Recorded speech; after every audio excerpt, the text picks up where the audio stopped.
My name is Olivia Johnson, and I'm 36 years old. I have a husband who is 3 years older than me and a son in elementary school. 5 years ago, my husband had an accident that left him paralyzed from the waist down. My husband, who was once the best salesman in his department, had no choice but to quit his job. For him, losing his job was the hardest thing to accept. To escape from reality, my husband started lashing out at my son and me over trivial things.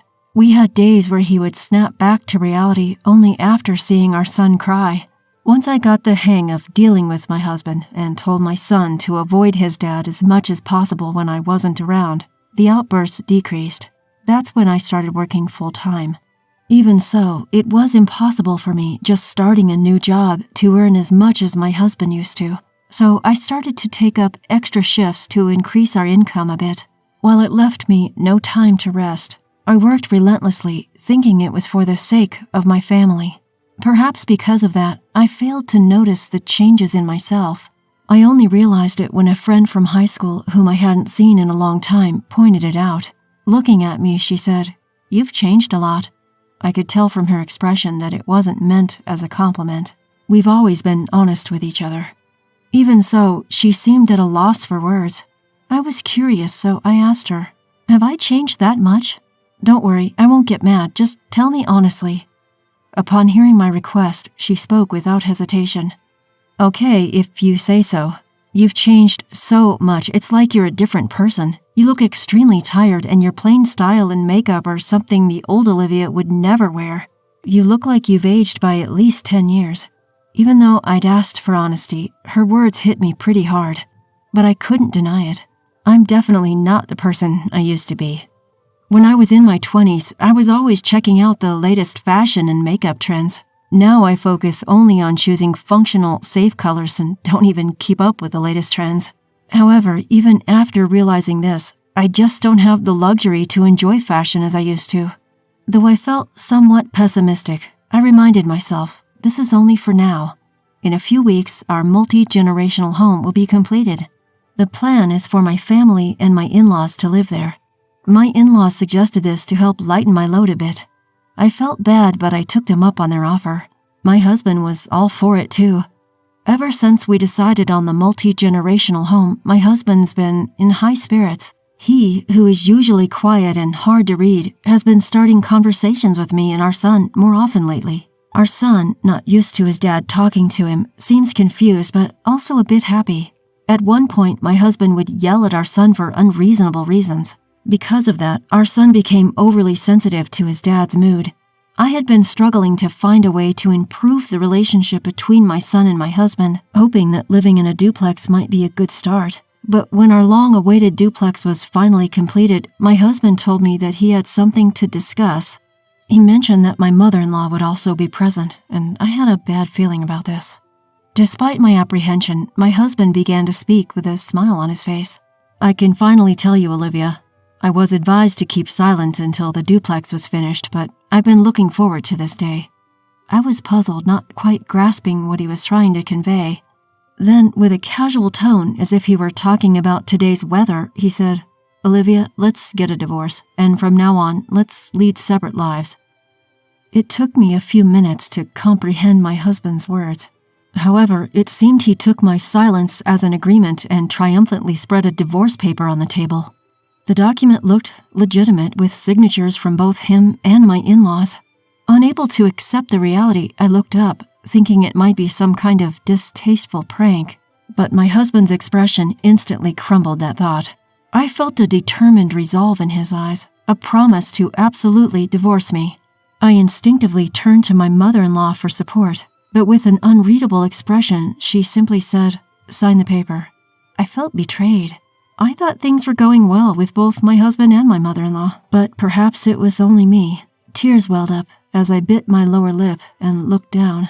Meanwhile, my husband continued to speak. "You can take our son, Olivia. He would be happier. Besides, with my health condition, it's impossible for me to take care of him." I cut him off.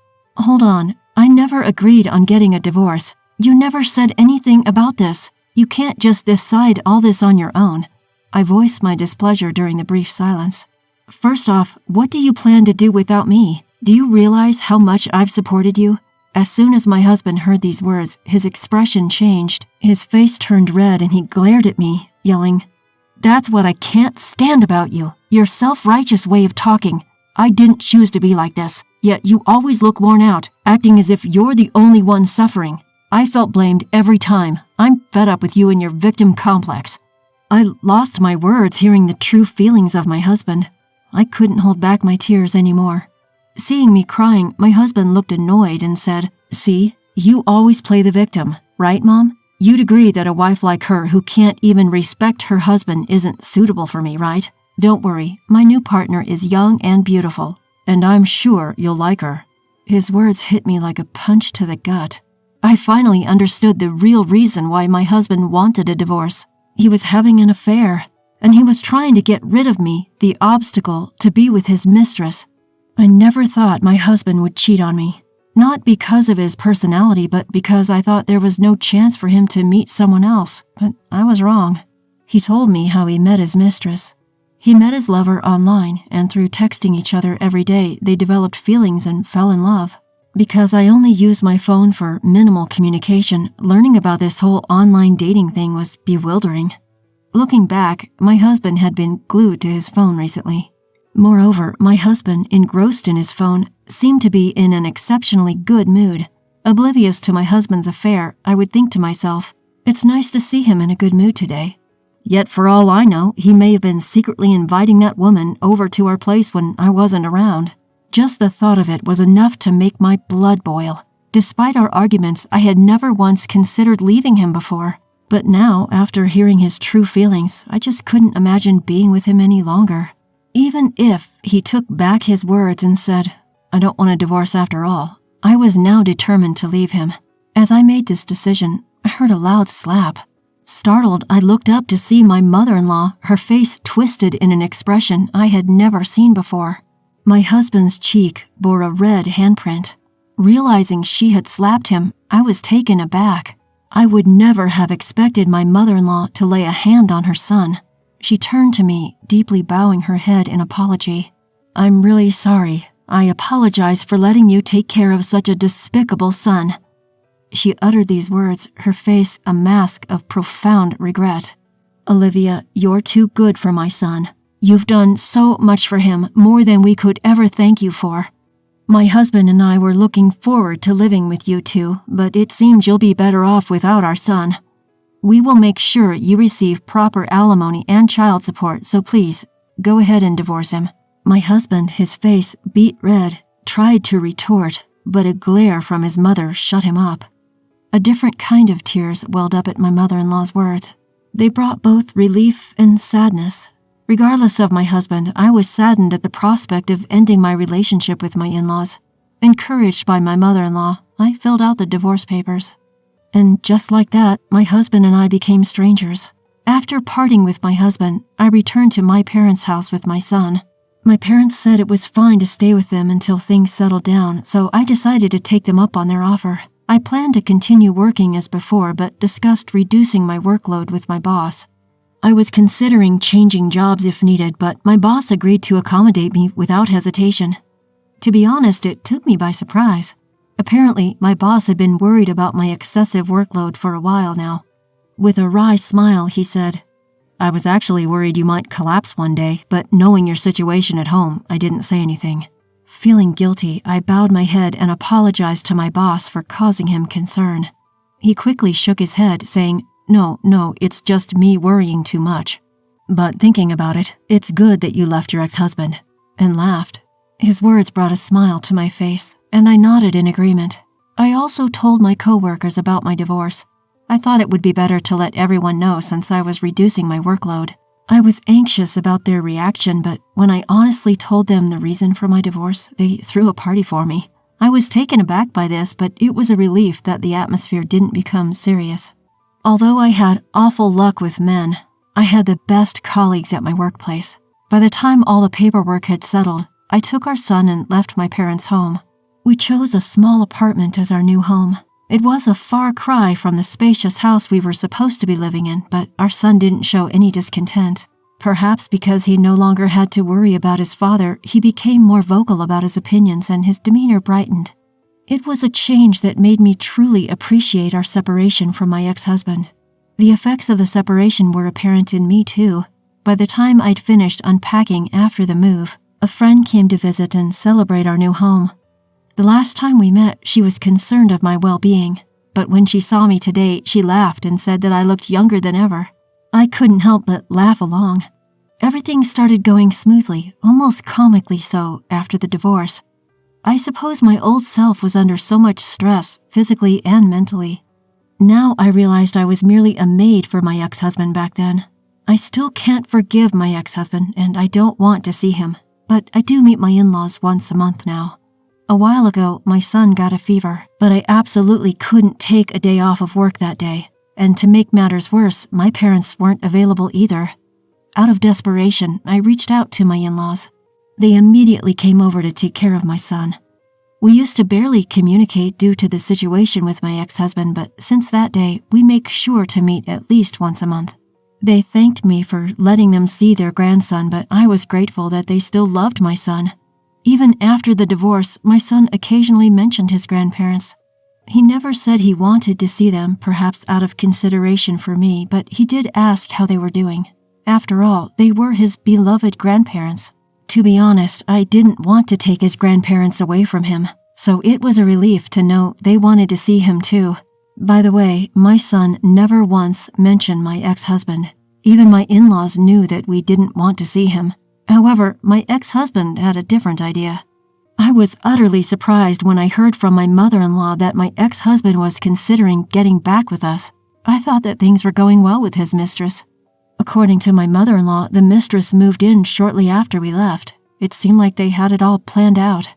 The mistress was delighted to see the new house and moved in without even getting permission from my in-laws. They were taken aback, but decided to act as if my ex-husband and his new partner didn't exist. At first, the mistress seemed pleased with the minimal interaction with my in-laws, but soon she started showing signs of discontent.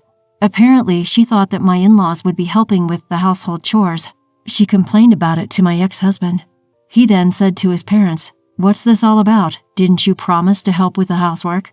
To this, my mother-in-law replied, "We did promise, but that was with Olivia, not with you two," and she ignored anything he said after that. Left with no choice, my ex-husband tried to get the mistress to do everything that I used to do. At first, she reluctantly did as told, but every complaint from my ex-husband caused more strain between them, and then his mistress finally went off on him. She slammed the divorce papers at my ex-husband, saying, "I'm not a maid or a nurse. This is not fun at all, and I can't stand being with you anymore." She left the house. I thought to myself, my ex is pretty bad, but that mistress is quite something too. My mother-in-law, with a bitter smile, commented that my ex-husband's behavior afterwards was the real problem. He refused to admit that he was at fault and blamed his mistress for getting dumped by saying that he got tricked by her. Furthermore, there was no one left to take care of my ex now that his mistress was gone. He couldn't rely on my in-laws either. As a result, for some reason, he thought that if we reconciled, everything would return to how it was. He probably has forgotten the things he did. He told my in-laws that he wanted to get back together with me and asked for their help. When I heard about this, I couldn't help but shudder at the thought of living with my ex again. My mother-in-law quickly reassured me, saying, "Don't worry, we firmly refused." My ex, scolded by my in-laws, gave up on seeing me but now wanted to see our son. My in-laws also refused this. Finally, my in-laws told my ex that if he caused any more trouble to me or our son, they would sever family ties and kick him out. This finally made him give up. It would be difficult for my ex, who was well received by his neighbors and friends, to live relying on others besides his family. I'm glad that my in-laws are not on my ex's side. From now on, I plan to make good use of my past experiences and do my best without pushing myself too hard. I also want to cherish the time with my son, make lots of memories that we couldn't before.